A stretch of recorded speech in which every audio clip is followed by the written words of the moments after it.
Alright, we got the first 6 steps are done. Got your servo hookup and part of your steering done. The lower part of your suspension in the front done. And we're moving on.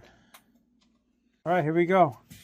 Step 11 on the Dune Master is done. All the tie rods in.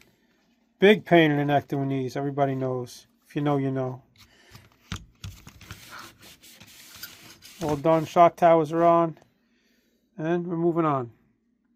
Alright, step 36, just finished. 37 is the next step, which is the servo, and then the electronics after that. What we got now, working suspension. Front, rear,